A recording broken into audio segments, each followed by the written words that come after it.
Hi, hello friends. Welcome to T Academy. Let's continue the category 1 model paper for AP Gram Award Sachivalayam. In my previous video, we discussed about 50 questions.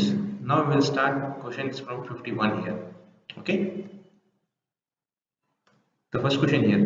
So there is a arrangement here. So Jataparchadam, Jatiya Congress, Bharat Jatiya Congress, Communist Party, తర్వాత భారతీయ Janata party, అన్నా Dravida Munnetra కళికం, Shiv Sena. So ఇవన్నీ ఎలా అంటే మనకు రాజకీయ పార్టీలు. So ఇక్కడ ఉన్నటువంటి ఆప్షన్స్ భారతీయ కాంగ్రెస్ వాళ్ళకి ఒక ఆప్షన్స్ అనమాట. Bharatiya Mazdoor Sangh, Indian national trade union congress, all India trade union congress, దోజీ లాలా పెర్వాయ్. సో వీటి యొక్క పేర్లు ఏంటి అని అడిగారు. సో ఆప్షన్స్ వచ్చి చెక్ చేసుకుంటే మనము ఫస్ట్ వన్ వచ్చి భారతీయ జాతీయ కాంగ్రెస్కి Indian national trade Union. So first one is C. And communist పార్టీకి వచ్చి all India trade union Congress. So ఇవన్నీ పాత పేర్లు అన్నమాట. ఓకే. నెక్స్ట్ వచ్చి భారతీయ జనతా పార్టీ. సో భారతీయ జనతా పార్టీకి Bharatiya Mazdoor Sangh. So Anna Dravida Munnetra Kazhagam. So Anna DMK. So దీనికి ధోజీ లాలా పెర్వాయ్. నెక్స్ట్ శివసేన భారతీయ కాంగ్రెస్.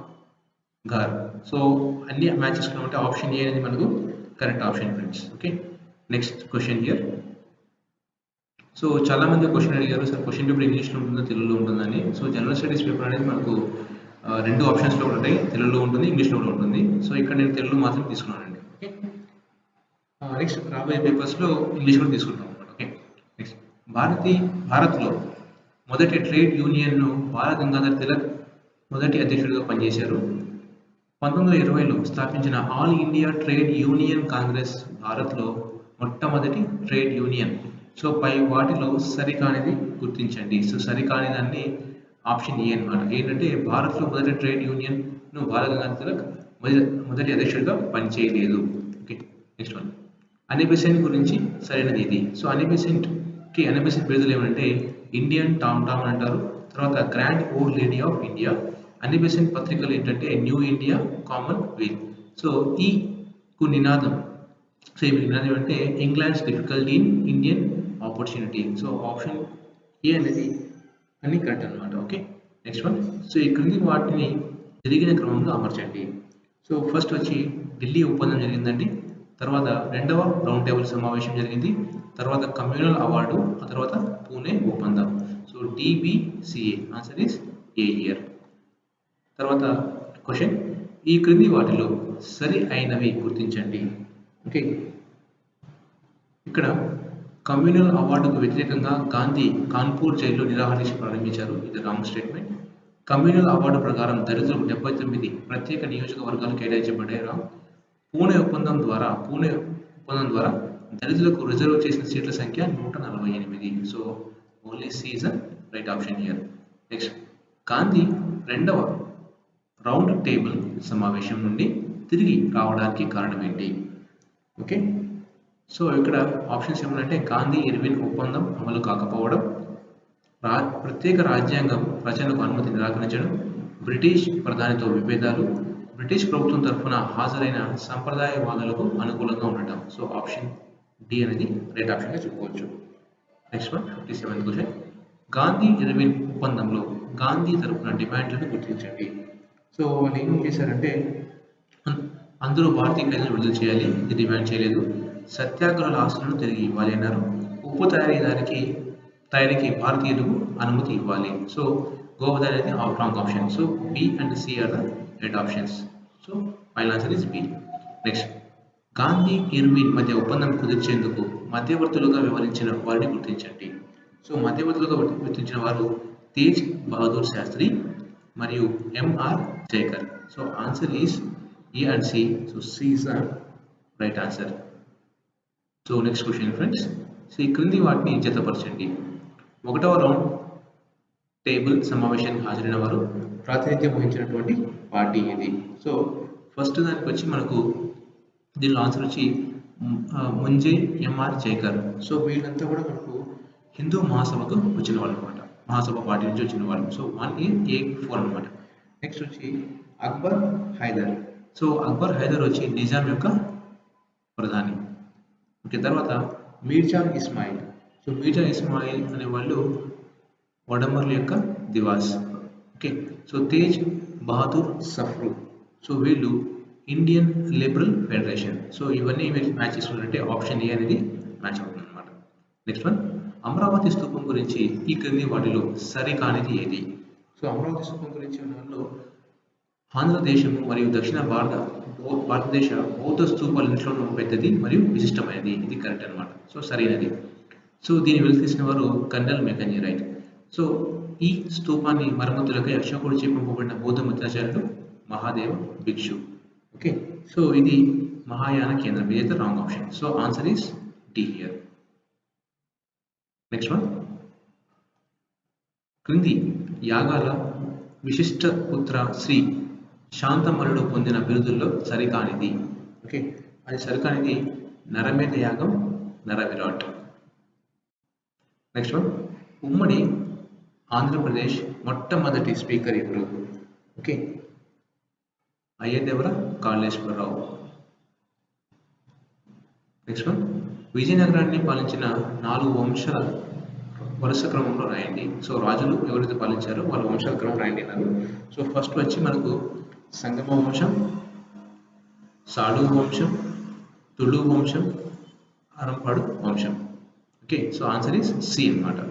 నెక్స్ట్, హజారామ దేవాలయం నిర్మించిన 2వ దేవరాయలు ఈ దేవాలయం ప్రకారం పై 1000 రాముని ప్రతిమలు దర్శనమిస్తాయి. హజులారామ దేవాలయం ప్రత్యేకతలు ఏకశిలా రథం మరియు తాకితే సప్త స్వరాలు పలికే స్తంభాలు. సో వీటిలో కరెక్ట్ ఆప్షన్ ఏది? ఓకే, సో మనకు దీనిలో కరెక్ట్ ఆప్షన్ వచ్చి మనకు ఏ సరైనది, బి అనేది సరికానిది. So B is the right answer. Next one, so ఈ క్రింది వాక్యాల్లో సరికాని దాన్ని గుర్తించండి. ఫ్రామిన్స్ డే 2 వెంకటపతి రాయలతో అనుమతితో 1963 జూలై 2వ తేదీన మద్రాసు పట్టణం వద్ద కోటను నిర్మించుకోవడానికి అనుమతి పొందారు. ఓకే, నెక్స్ట్ వన్, ఫ్రామిన్స్ డే మద్రాసులో నిర్మించిన కోట సెయింట్ జార్జ్ కోట. సో 1641లో భారతదేశ తూర్పు తీరంలో ఆగ్నేయుల వర్తక స్థావరాలన్నింటికీ మద్రాస్ కేంద్ర స్థానం అయింది. 1649లో మీరు జుమ్లా మద్రాసును సందర్శించి వారు పొందే రాయితీలను శాశ్వతం చేశాడు. సో ఇందులో ఆప్షన్స్ కరెక్ట్ అంటే సరికాని అంటే ఇవన్నీ కూడా కరెక్ట్ ఆప్షన్స్ మనకు ఏబిసి. తర్వాత సరికాని ఆప్షన్ ఒకటి ఇది ఒకటండి. సో ఫ్రామిన్స్ డే వెంకటరాయలతో అనుమతితో 1963 జూలై 2వ తేదీన మద్రాసు పట్టణం వద్ద కోట నిర్మించుకోవడానికి అనుమతి పొందారు. సో సరికానిది వచ్చి మనకు answer A here. Next one, కేంద్ర రాష్ట్ర ఉద్యోగాలలో ముస్లింలకు 10% తర్వాత మైనార్టీలకు 5% రిజర్వేషన్ కల్పించిన కమిషన్ ఏది? ఓకే, సో కమిషన్ వచ్చి రంగనాథ్ మిశ్రా కమిషన్. సో ముస్లింస్లకి 10%, మైనార్టీలకి 5%. నెక్స్ట్ క్వశ్చన్, ఈ క్రింది వాటిలో ఉమ్మడి జాబితాలోని అంశాలను గుర్తించండి. ఓకే, సో అవేంటంటే వృత్తి, వ్యాపారం, ఉద్యోగాలపై పన్ను, దివాలా మరియు ఇన్సాల్వెన్సీ, క్యాపిటేషన్ పన్నులు, ధార్మిక సంస్థలు, ధర్మకర్తలు, వివాహాలు, విడాకులు. ఓకే, సో వీటిలో ఉమ్మడి జాబితాలో అంటే మనకు 2 దివాలా మరియు ఇన్సాల్వెన్సీలు, తర్వాత ధార్మిక సంస్థలు, ధర్మకర్తలు, తర్వాత వివాహాలు, వేడుకలు. సో ఇవన్నీ కూడా 2, 4, 5 ఆప్షన్స్ అనేది B is the right answer. Next one, కేంద్ర ఆర్థిక సంఘం గురించి సరైన వాటిని గుర్తించండి. ఓకే, సో కేంద్ర ఆర్థిక సంఘం సంబంధించినటువంటి అంశాలు ఒక సంఘానికి మరో సంఘానికి మధ్య సగటు అంతరం 4 సంవత్సరాలు. సో ఒకటి ఆప్షన్. ఓకే, సరైనవి ఇవన్నీ. ఓకే, నెక్స్ట్ వచ్చి ఆర్థిక సంఘం చట్టం ప్రకారం, ఓకే, సో 1951 చట్టం ప్రకారం ప్రజా వ్యవహారాల్లో అనుభవం ఉన్న వ్యక్తిని ఆర్థిక సంఘం అధ్యక్షుడిగా నియమించాలి. సో ఇది కూడా మనకు కరెక్ట్ ఆప్షనే.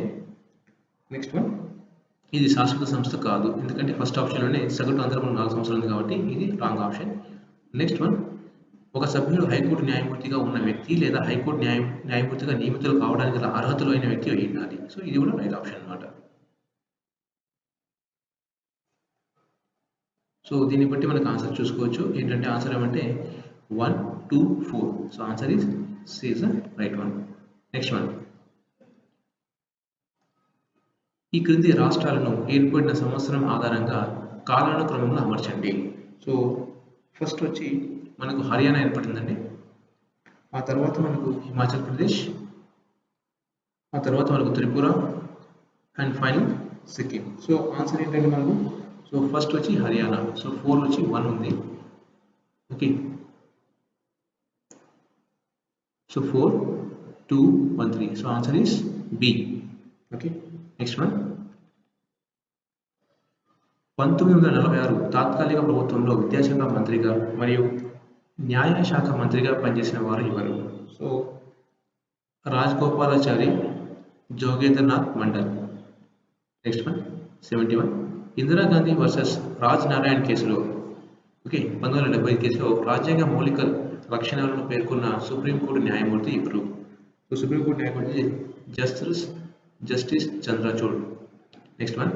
1950లో భారతదేశంలోని పార్ట్ బి దేశాలను గుర్తించండి. సో అవి ఒకటి హైదరాబాదు, రెండవది Mysore. So answer is D here. Next one. So ఈ క్రింది ప్రివెంటివ్ డిస్టింక్షన్ చట్టాలను సంవత్సరాలుగా జతపరచండి. ఓకే, సో ఫస్ట్ వన్ వచ్చి MISA, దిస్ ఇస్ 1971. తర్వాత COFEPOSA, సో ఇది వచ్చి మనకు 1974. NSC ఇది వచ్చి 1880. టాడా వచ్చి మనకు 1985. సో ఆన్సర్ వచ్చి మనకు ఈ క్వశ్చన్కి A is the right. Next one. సహజ న్యాయ సూత్రాల నియమాలలో అడి అల్ట్రమ్ పాఠం అనగా ఏంటి? అంటే చెప్పేది వినకుండా ఒక వ్యక్తిని శిక్షించరాదు. Next question. సో ఏ కేసులో సుప్రీంకోర్టు పరోక్ష కారుణ్య మరణాన్ని చట్టబద్ధం చేయాలని తీర్పునిచ్చింది? అదొచ్చి Arun Shanbaug case. Next one. So writ of mandamus కింద మినహాయింపులను గుర్తించండి. అవేంటంటే మినహాయింపులు వచ్చి రాష్ట్రపతి, గవర్నర్, తర్వాత విదేశీయులు. So answer is be here. So ఈ క్రింది వాటిలో రిట్ల గురించి సరైన అయినవి గుర్తించండి. ఓకే, సో రిట్ల గురించి వచ్చి మనకు ప్రొహిబిషన్, సెర్షియరీ, రెండు జ్యుడిషియల్ రిట్లు. సో ఇది కరెక్ట్ ఆప్షన్ అనమాట. సో బి అనేది కరెక్ట్ ఆప్షన్ మాత్రమే. Next one. పంచాయతీ వ్యవస్థకు రాజ్యాంగ ప్రతిపత్తి కల్పించని మొదటిసారిగా సూచించిన కమిటీ ఏది? ఓకే, సో ఇది ఇంపార్టెంట్ క్వశ్చన్స్. ఇది వచ్చి LM సంఘవి కమిటీ. ఎందుకంటే మన పంచాయతీరాజ్ డిపార్ట్మెంట్లో ఎగ్జామ్ రాస్తుంది అనమాట. ఓకే, కాబట్టి ఇలాంటి క్వశ్చన్స్ కొంచెం ఎక్స్పెక్ట్ చేయొచ్చు అనమాట. Next one. ఈ క్రింది సవరణకు అంశాలు జతపరచండి. సో ఆర్టికల్స్ ఇచ్చారంటే మనకు లెఫ్ట్ సైడ్లో ఆర్టికల్స్ ఉన్నాయి, రైట్ సైడ్ ఆప్షన్ ఇచ్చారు. Okay, so 243. So article 243A ఇది ఏం చెప్తుందంటే గ్రామ సభ ఏర్పాటు చేయాలని చెప్తుంది అనమాట. ఓకే, తర్వాత 243Cలో పంచాయతీ నిర్మాణం. ఓకే, సో 243 వచ్చి సీట్ల రిజర్వేషన్. తర్వాత 243E అనేది కాలపరిమితి. సో ఈ క్వశ్చన్ కూడా చాలా ఇంపార్టెంట్ మన ఎగ్జామ్కి. ఓకే, ఇవి రెండు చాలా ఇంపార్టెంట్ క్వశ్చన్స్ మిగతా వాటితో కంపేర్ చేసుకుంటే. Right, next one. 80th question. రాష్ట్ర స్థాయిలో పంచాయతీల ఎన్నికలు స్వేచ్ఛగా నిష్పక్షపాతంగా నిర్వహించడానికి ఏ ప్రకటన ప్రకారం రాష్ట్ర ఎన్నికల సంఘం ఏర్పాటు చేయడం జరిగింది? అది వచ్చి మనకు 243K. తర్వాత ఈ క్రింది వాటిలో ప్రత్యక్ష విధానంలో ఎన్నుకోబడుతున్న వారిని గుర్తించండి. సో ప్రత్యక్ష విధానంలో వచ్చి మనకు ఎన్నుకోబడే వాళ్ళు ఒక MPTC, తర్వాత ZPTC, ఆ తర్వాత గ్రామ పంచాయతీ వార్డు సభ్యులు. సో పరోక్షంగా అయితే గ్రామ పంచాయతీ ఉప సర్పంచ్, మండల పరిషత్ చైర్పర్సన్, ఇవి రెండు కూడా పరోక్షంగా అనమాట. ఓకే, సో ఆన్సర్ ఈ బిట్కి వచ్చి 81 మనకు ABE. Next one. ఏ కమిటీ సిఫార్సులపై MRTPని రద్దు చేసి పోటీ చట్టాన్ని ఏర్పాటు చేశారు? సో అది వచ్చి C Rangarajan committee. Next one. భారత్లో సూక్ష్మ చిన్న మధ్య తరహా పరిశ్రమల అభివృద్ధి చట్టం ఏ సంవత్సరంలో ఆమోదించారు? సో అది ఆమోదించిన సంవత్సరం ఏంటంటే మనకు 2006. ఓకే, 84. మూలధన ఖాతాల్లో రూపాయికి పూర్తి మార్పిడి కల్పించడానికి నియమించబడిన కమిటీ ఏది? అది తారాపూర్ కమిటీ. Next one. వాణిజ్య బ్యాంకుల ఆస్తుల జాబితాలోని అంశాలను గుర్తించండి. ఓకే, సో ఇవన్నీ కూడా రుణాలు, అడ్వాన్సులు, డిస్కౌంట్ చేసిన బిల్లులు, కాల్ మనీ, తమ వద్ద ఉన్నటువంటి నిల్వలు. ఓకే. సో వాణిజ్య బ్యాంకుల ఆస్తుల జాబితాలో ఉన్న అంశాలు కూడా పైవన్నీ అన్నమాట. ఇవి 4 కూడా మనకు వాణిజ్య బ్యాంక్ కింద వస్తాయి. Okay. Next one minimum alternative tax ఏ సంవత్సరంలో ప్రవేశపెట్టారు? ఓకే. సో 1966-67 ఆర్థిక సంవత్సరంలో ఈ ట్యాక్స్ని ప్రవేశపెట్టారు. నెక్స్ట్ వన్ ఈ క్రింది వాటిలో సరికాని వాటిని గుర్తించండి. ఓకే. సో ఉత్పత్తి కారకాల ఖరీదు దృష్ట్యా ఆదాయం మార్కెట్ ధరల్లో ఆదాయం మైనస్ నికర పరోక్ష పన్నులు. మార్కెట్ ధరల్లో ఆదాయం ఉత్పత్తి కారకాల ఖరీదు దృష్ట్యా ఆదాయం ప్లస్ నికర పరోక్ష పన్నులు. సో నికర పరోక్ష పన్నులు మార్కెట్ ధరల్లో ఆదాయం ప్లస్ ఉత్పత్తి కారకాల ఖరీదు దృష్ట్యా ఆదాయం. సో ఆప్షన్ సి అనేది మనకు ఇక్కడ కరెక్ట్ ఆప్షన్ అండి. తర్వాత నికర పరోక్ష పన్నులు పరోక్ష పన్నులు మైనస్ సబ్సిడీ, ఇది కూడా రాంగ్ ఆప్షన్. సో సి అనేది కరెక్ట్ ఆప్షన్ చెప్పుకోవచ్చు. నెక్స్ట్ వన్ విదేశీ మార్గద్రవ్య లోటును పూడ్చుకునేందుకు ఇటీవల IMF ఏ దేశానికి $6 బిలియన్ ఉద్దీపన ప్యాకేజీని అందించేందుకు ఒప్పందం కుదుర్చుకుంది? ఓకే, అది పాకిస్తాన్ అన్నమాట. నెక్స్ట్ వన్ ఆయుష్మాన్ భారత్ పథకానికి సంబంధించిన సరికాని అంశాలను గుర్తించండి. ఓకే, సో ఆయుష్మాన్ భారత్లో సరైనవి. ఓకే, ఆయుష్మాన్ భారత్ సంబంధించి సరి అయినవి, సో కరెక్ట్ అయిన అంశాలను గుర్తించండి అన్నారు. సో కాబట్టి ఇక్కడ ఫస్ట్ వచ్చి మనకు అంబేద్కర్ 120వ జయంతి సందర్భంగా ఛత్తీస్గఢ్లో ప్రారంభించారు, ఇదైతే కాదు, wrong option. Okay, so this is the wrong option. Next one BPL below poverty లైన్కు దిగువన ఉన్న ప్రతి కుటుంబానికి గరిష్టంగా 5 లక్షల వరకు ఆరోగ్య బీమా కల్పించడంతో పాటు దేశవ్యాప్తంగా ఆరోగ్య కేంద్రాలను ఏర్పాటు చేయడం లక్ష్యం. సో ఇది రైట్ ఆప్షన్. దేశంలోని 115 వెనుకబడ్డ జిల్లాలకు ఈ పథకం కింద ప్రాధాన్యత కల్పించారు. రైట్.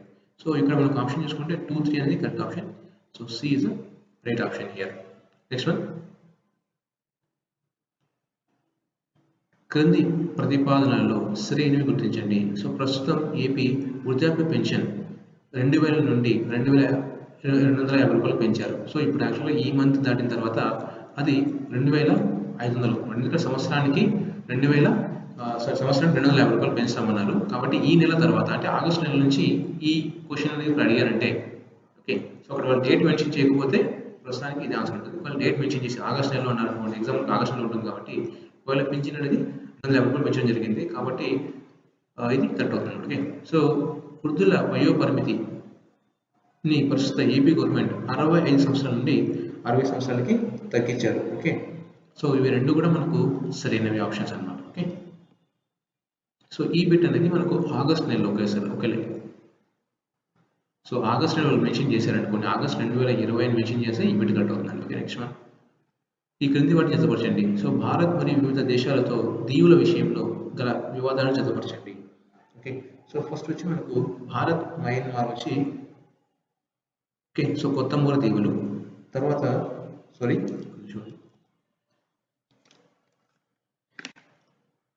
సో భారత్ మయన్మార్ వచ్చి మనకు ఉన్నటువంటి కోకో దీవుల సమస్య. తర్వాత భారత్ బంగ్లాదేశ్ వచ్చి మనకు కొత్తమూర దీవులు. భారత్ శ్రీలంక వచ్చి కచతీవులు. ఓకే, సో కచతీవు దీవులు. సో ఆప్షన్ వచ్చి మనకు A is right option here. Next question Satpura పర్వతాలను ఉత్తర ప్రాంతంలో ఏమని పిలుస్తారు? సో సాత్పురా పర్వతాలను మనకు మహాదేవ్ కొండలను పిలుస్తారు. ఓకే, సో సాత్పురా పర్వతాలను ఉత్తర ప్రాంతంలో మనకు మహాదేవ్ కొండలని పిలుస్తారు. సో భారతదేశంలోని వేరుశనగ పరిశోధనా కేంద్రం ఎక్కడ ఉంది? సో అది మనకు జునాగఢ్. నెక్స్ట్ వన్ సో ఈ క్రింది వాటిలో సరైనవి గుర్తించండి. ఓకే, సో యమునా నదిని ఉత్తరాఖండ్లోని గర్వాల్ జిల్లాలో జన్మిస్తుంది. సో ఇదైతే మనకు సరైన ఆప్షన్, ఇది ఒకటి. ఓకే, సో గంగా నదికి అతిపెద్ద ఉపనదిగా రామ్గంగా, రాంగ్ ఆప్షన్. తర్వాత సోన్ నది నర్మదా నదికి సమాంతరంగా ప్రవహిస్తుంది, ఇది wrong option. So option A వచ్చి మనకు correct answer. C is the right answer here. Next one so క్రింది నదులు వాటి జన్మస్థలాలు జతపరచండి. ఓకే, సో జీలం వచ్చి మనకు కాశ్మీర్ లోని వేరినాగ్లో జన్మిస్తుంది. తర్వాత రావి కులు ప్రాంతంలోని రోహతంగ్, బియాస్ రోహతంగ్ కనుమ, తర్వాత చీనాబ్ జస్కర్ శ్రేణి. So answer is be here. Next one so క్రింది వాటిలో సరికానివి గుర్తించండి. ఓకే, సరికానివి ఏంటంటే 2011 జనాభా లెక్కల ప్రకారం దేశ గ్రామీణ జనాభా 50%, ఇది రాంగ్ ఆప్షన్. ఓకే, తర్వాత okay, so wrong option. Next one, 2011 జనాభా లెక్క ప్రకారం గ్రామీణ జనాభా ఎక్కువగా ఉన్న రాష్ట్రం బీహార్. So wrong option. తర్వాత తక్కువ అక్షరాస్యత గల కేంద్రపాలిత ప్రాంతంగా అండమాన్ నికోబార్ దీవులు. సో ఈ మూడు కూడా మనకు రాంగ్ ఆప్షన్స్. సో సి అనేది కరెక్ట్ ఆప్షన్ ఇయర్. తర్వాత ఈ క్రింది వాటిలో సరికాని జతను జతపరచండి. ఓకే, సో ఇక్కడ నుంచి మనకు అత్యధిక జనాభా మిజోరాం, అత్యల్ప ఎస్టీ జనాభా గోవా, అత్యధిక ఎస్సీ జనాభా పంజాబ్, అత్యల్ప ఎస్సీ జనాభా హర్యానా. సో సరికాని వాటి అంటే మనకు అత్యల్ప ఎస్సీ జనాభా అనేది హర్యానా కాదండి. సో ఆన్సర్ ఇది. నెక్స్ట్ వన్, ఆంధ్రప్రదేశ్ రాష్ట్ర జనసాంద్రత ఎంత? సో 211 లెక్కల ప్రకారం. ఓకే, అది వచ్చి మనకు 308. నెక్స్ట్ వన్, ఈ క్రింది వాటిలో శ్రేణిని గుర్తించండి. 2011 జనాభా లెక్కల ప్రకారం పనిచేసే వారిని రెండు రకాలుగా ప్రధాన ఉపాంత కార్మికులుగా వర్గీకరించారు. ఉపాంత కార్మికులు మైగ్రేటరీ వర్కర్స్ ప్రధాన కార్మికుల కంటే ఎక్కువగా పెరుగుతున్నారు. ఓకే, ఇందులో రెండు ఆప్షన్స్ ఏంటంటే మనకు ఇవి రెండు కూడా మనకు కరెక్ట్ ఆప్షన్స్ అండి. సో ఆన్సర్ అనేది C. Okay, next last question for this session. ఏ సంవత్సరంలో మధ్యకాలంలో ద్వితీయ తృతీయ రంగాలపై ఆధారపడిన వారు 28% నుండి 43% వరకు పెరిగారు? సో ఇది వచ్చి మనకు 1977 నుంచి 2000 సంవత్సరం వరకు. Okay, so thank you friends. Thanks for watching my video. If you like this video, please share with your friends. Okay, thank you.